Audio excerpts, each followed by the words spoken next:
Good morning. Welcome to another version of Curious Investors.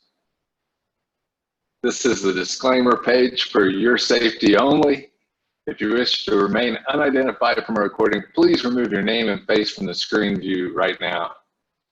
This is strictly our opinion. Stock investing includes risk, not quite like that of falling off the Golden Gate Bridge there, but it is a big deal.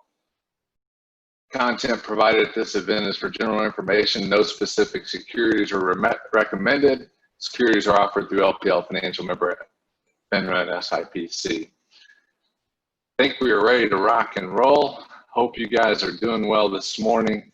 The day is a great day. The opportunities are amazing for us out there, and let's jump in and see if we can't make the most of this. This week I titled it Tennis Balls and Eggs and How to Invest in a Marketplace with Opportunity. I'm going to try and show you a video here, and hopefully this video will provide you some impact or some thoughts about the idea of investing in tennis balls and eggs. Give me 1 second and I'll switch the screen for you.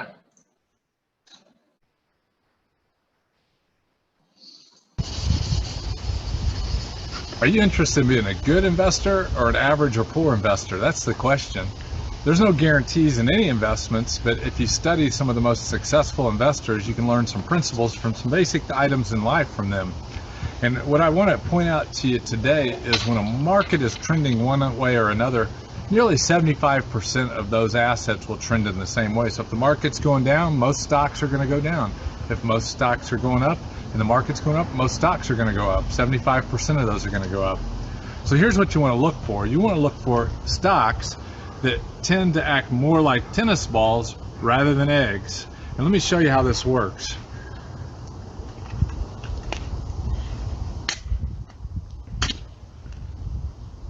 When a tennis ball drops, it comes right back. You see that?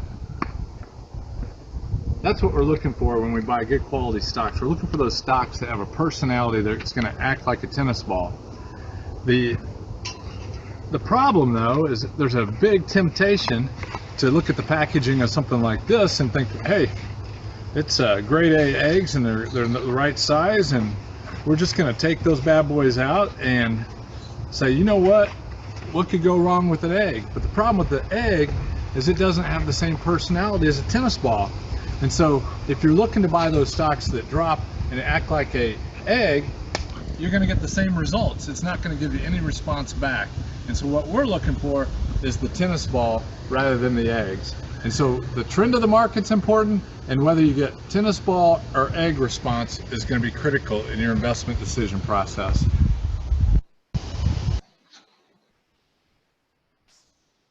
There you have it. What are you going to look for, a tennis ball or an egg? Hopefully we can go through some principles today that'll help you zero in on the difference between tennis balls and eggs. And Mark Minervini is one of the greatest successful investors of our time, and he quoted an investor, Bill Berger, back from the 1950s, and Berger said, hold tennis balls and sell your eggs. And so when you're managing a portfolio or a group of individual stocks, you want to let go of those that are acting like eggs. And so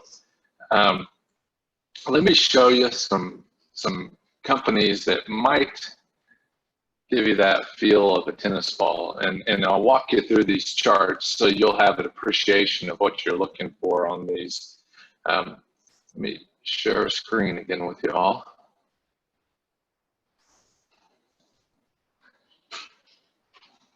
So this is a chart of United Airlines, and this is going back all the way to March of 2019. This line right here is January 1st of 2020. So you can kind of see where we're going towards the end of 2019 into 2020.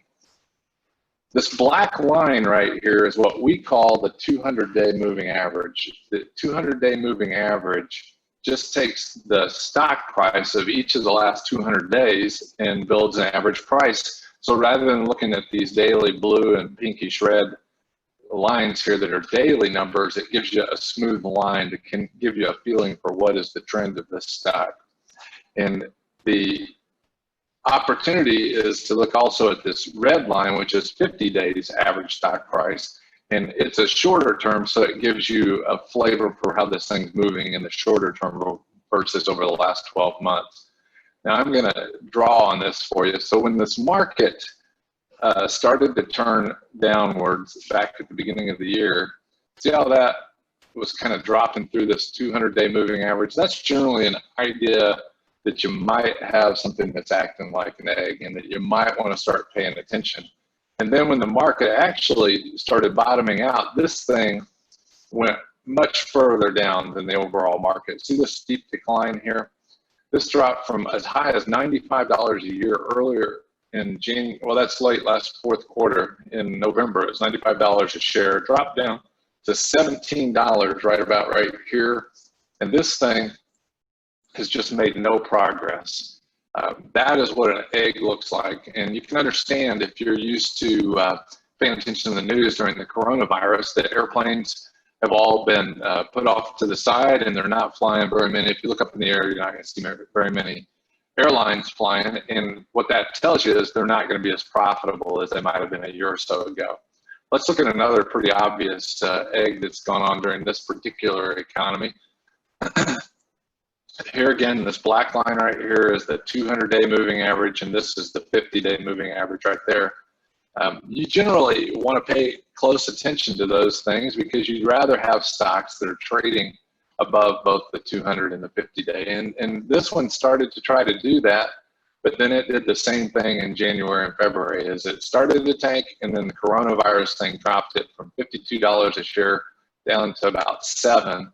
And again, look at this thing. It just traded sideways that whole time there. And so both the 50-day and the 200-day moving averages here are above the current stock price. And so this has shown you a typical egg type of reaction to the market. And then we'll show you one other one that would be pretty obvious as well. Is Exxon has been a great company over the years. Its stock has not been a very good one. Again, see right here is your 200 and here's your 50-day moving average, and this stock just dropped from $71 a share here to about 30.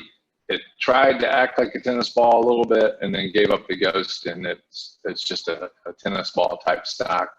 So those are your tennis ball sorts of stocks. And if you look right here, this is a indicator that's called the relative strength that says RS on there for you. This says relative to 99 out of 100 stocks, how strong is this acting like a tennis ball or an egg? The lower the number, the more egg-like it is. The higher the number, more tennis ball-like it is. And so you can see that this is a 5 there. Let's go back to the United Airlines.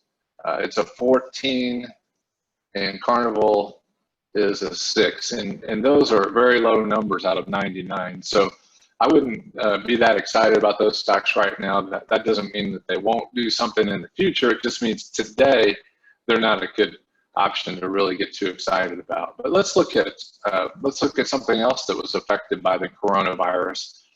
Doctors' offices were closed, hospitals were closed, and here you have going into the first part of the year, you see this stock trending upward here up until the coronavirus plague hit, not plague, but disturbance. And right here was where this stock dropped off. It was up to about $150 a share, dropped all the way to 102, then boom, it bounced up, dropped off to 136, and then it was off to the races and ran to well over $200 a share since last March. And so that one is trading above its 200-day average. It never dropped below it during this sell-off. It stayed pretty heavily above that 50-day moving average.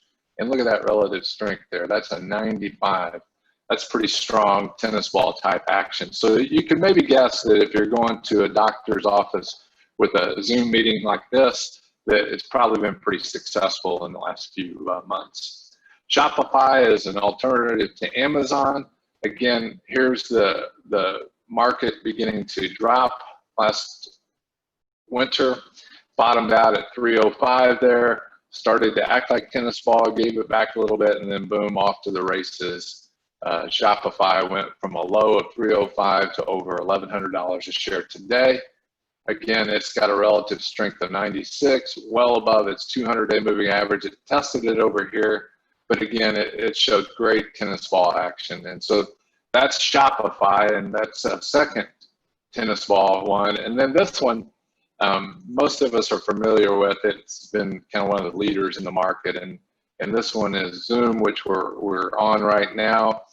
Here's that same time frame. This thing trended pretty flat during the whole downward trend in the market.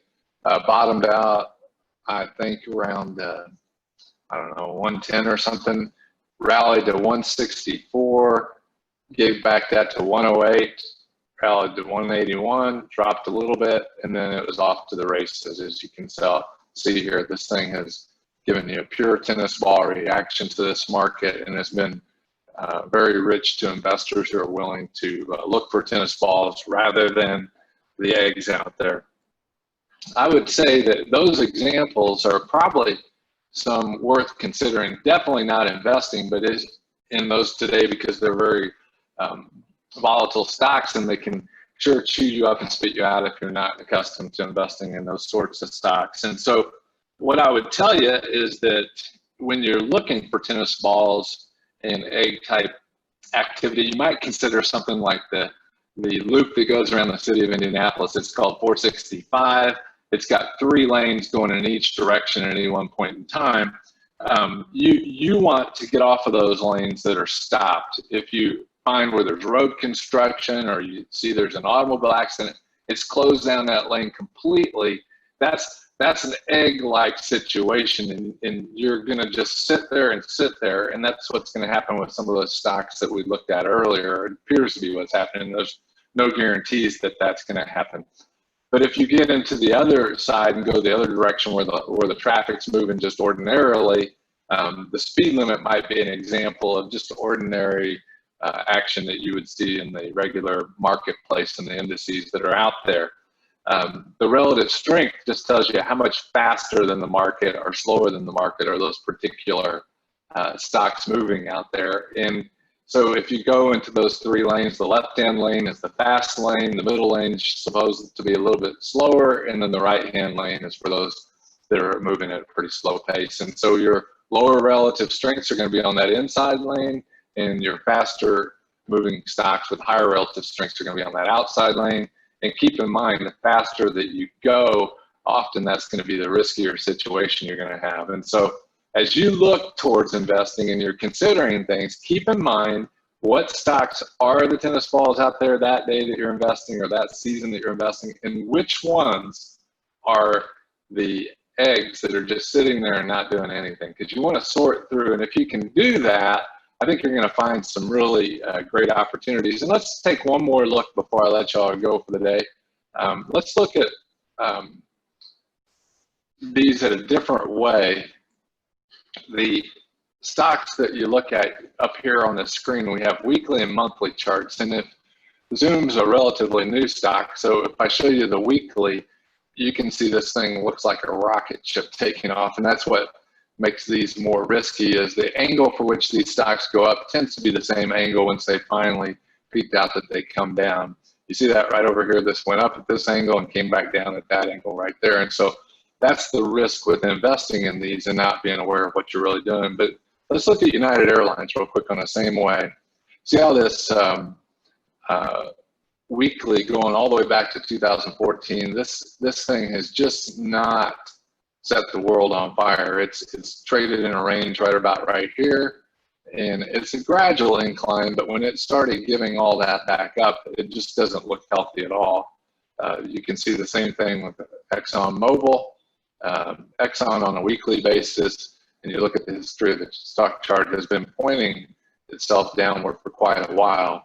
And if you can step back and look at a weekly chart like that, it might give you an indication whether this is something that makes sense for me today or not. And even with Exxon, if we go to a longer term and look at the chart over the months, we go back all the way to 1986 here, and you can see this thing was in a pretty nice upward trend from 1986 to 2006, and it pretty much went sideways from there until 2016 here, it started trending downward, and it escalated that downward trend going into 2020. And so as you're looking at stocks for those tennis ball sort of activity, it's really healthy to look both at the weekly and monthly charts of those things so you can get a feel for the character of that particular company and what direction it's going.